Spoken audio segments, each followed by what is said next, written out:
Minesweepers run a greater risk of mine attack than any other ship type.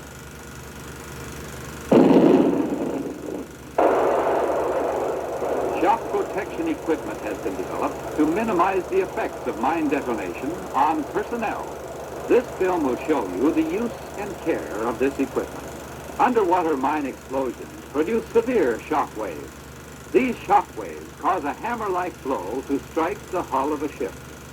A sudden, violent upward motion of the deck results.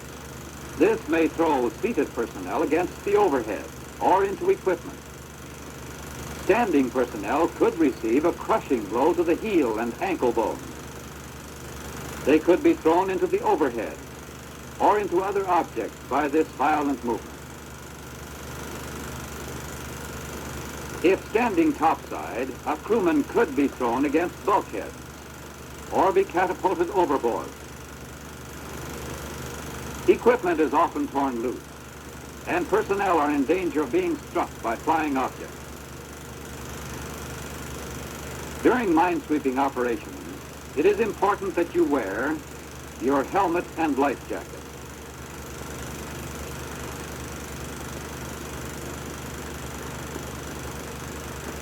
If you are not on duty, go to a weather deck. For your protection during minesweeping operations, minesweepers now have personnel shock protection equipment. Shock isolation pedestals are mounted on chairs, seats, and mess tables with attached chairs. For the protection of standing personnel, crushable pads are placed on deck. The shock isolation pedestal consists of two main assemblies, an upper and a lower tube assembly. The lower tube assembly is bolted to the deck or to the bulkhead. The upper tube assembly attaches to the seat or table.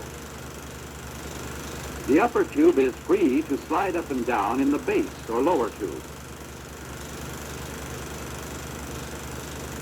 The height of the special purpose chair is adjustable by positioning the shear pin.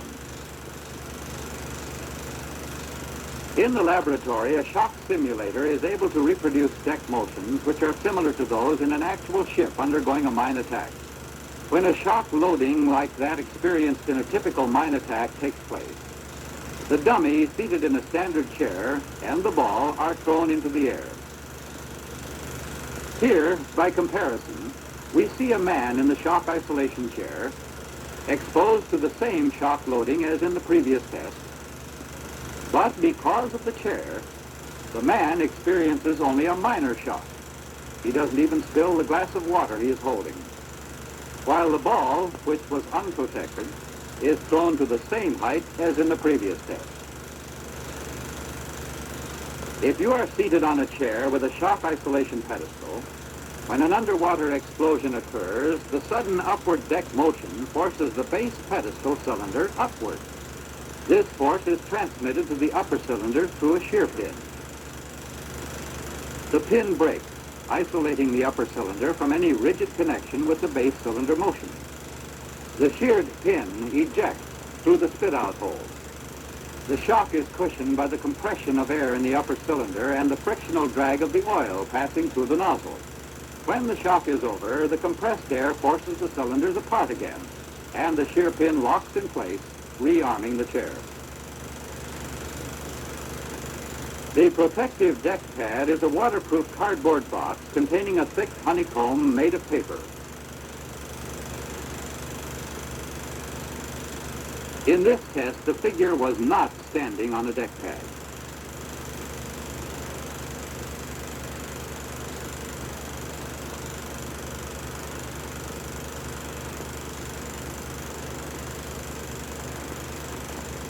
If you are standing on a crushable deck pad during an underwater explosion, the sudden upward deck motion causes the deck pad to break down under your weight.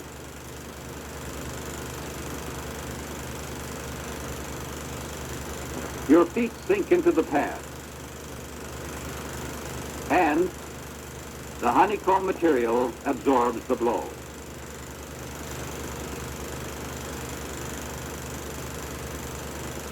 Inspect all shock isolation devices on a regular basis for possible damage. Check the shear pin on each isolation pedestal for proper shear pin length. When the red guide pin reaches the red area of the shear pin housing, replace the shear pin.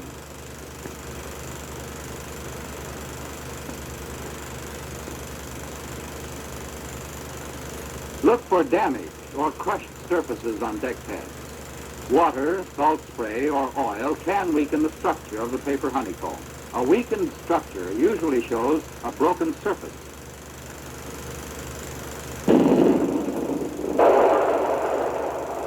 Underwater explosions cause a violent upward motion of the deck. The shock isolation mounted chair, seat, or table, and the crushable deck pad can save you from possible injury if you use them properly.